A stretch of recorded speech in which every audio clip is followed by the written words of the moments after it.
बिस्मिल्लाहिर्रहमानिर्रहीम बिस्मिल्लाहिर्रहमानिर्रहीम। अज़ीज़ान मिल्लत इस्लामी अस्सलाम वालेकुम व रहमतुल्लाहि व बरकातुहू। जैसे कि आप लोग जानते हैं, ये मोदी सरकार आई जब से एक पर्टिकुलर कम्युनिटी को टारगेट कर रही है। जैसे कि मुसलमानों के साथ मुस्लिम पर्सनल लॉ में मदाखिलत करती है, ट्रिपल तलाक़ को लेकर बड़ा इशू बनाई, मुसलमानों से काफ़ी तकालीफ़ात है। माइनॉरिटी कम्युनिटी में भी मुसलमान कम्युनिटी को एक ऐसी टारगेट कर दिए हैं कि जो है सो उनका जीना मुश्किल कर दे रही। इनको हमारी अज़ान से तकलीफ़, इनको मस्जिद से तकलीफ़, इनको टोपी से तकलीफ़, इनको शेरवानी से तकलीफ़, इनको जो है सो पहले मदाखिलत करना ही इनका एम बना हुआ है। हमारी हर चीज़ से इनको तकलीफ़ हो रही है। अब वक्फ बोर्ड को लेकर चले, मैं वक्फ प्रोटेक्शन कमेटी का एक मेंबर हूँ। मैं तेलंगाना स्टेट वक्फ प्रोटेक्शन कमेटी का appointed by the government of Telangana state as per the जियो।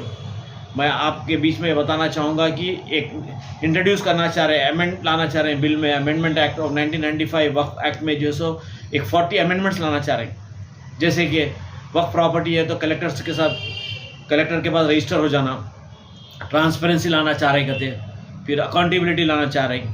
क्या दूसरे डिपार्टमेंट्स नहीं है? क्या वक्फ बोर्ड ही रहेगा जो वक्फ बोर्ड के पीछे पड़े हुए और वक्फ बोर्ड के जो सब पावर्स को ख़त्म करना चाह रहे हैं? जबकि ऑलमोस्ट 30 वक्फ बोर्ड से हिंदुस्तान में property worth lakhs of crore से, लेकिन इसका रेवेन्यू जो जनरेट हो रहा है ओनली 200 करोड़ से। बड़े अफसोस से कहना पड़ रहा है कि 200 करोड़ रुपए एक मामूली हैदराबाद के बिजनेसमैन का एनुअल आमदनी है, 200 करोड़ रुपए, जबकि लैक्स करोड़ ऑफ प्रॉपर्टीज़ है पूरे हिंदुस्तान में। 8 लाख एकड़ ज़मीन है हिंदुस्तान में। वैसी ज़मीन को जो है सो उसको बड़े लैंड शार्क्स, वफ़ के लुटेरे हैदराबाद में ही करोड़ों रुपए जो है सो वफ़ के प्रॉपर्टीज़ के कब्जा करके बैठे हुए। Being a Waqf protection committee member, इंशाल्लाह ताला हम लोग जो है सो कल हमारी मीटिंग भी है कलेक्टर साहब से और कमिश्नर ऑफ पुलिस से मीटिंग है वफ़ के ताल्लुकात से। तो इसमें जो है सो ऐसा चेंजेस लाना चाह रहे हैं कि अकाउंटेबिलिटी और ट्रांसपेरेंसी लाना चाह रहे हैं। जबकि वक्फ properties are protected by the constitution of India and शरीयत एप्लीकेशन एक्ट 1937। ये ऑलरेडी प्रोटेक्टेड है। We will not accept the intervene of Modi government any changes in the वक्फ प्रॉपर्टी। ये कई हदीसों का रेफरेंस देते हुए आ रहा है। वक्फ प्रॉपर्टी डिपेंड्स ऑन सेवरल हदीस, न्यूमरस हदीस है इसमें। वक्फ property is protected by the constitution of India and शरीयत एप्लीकेशन एक्ट 1937।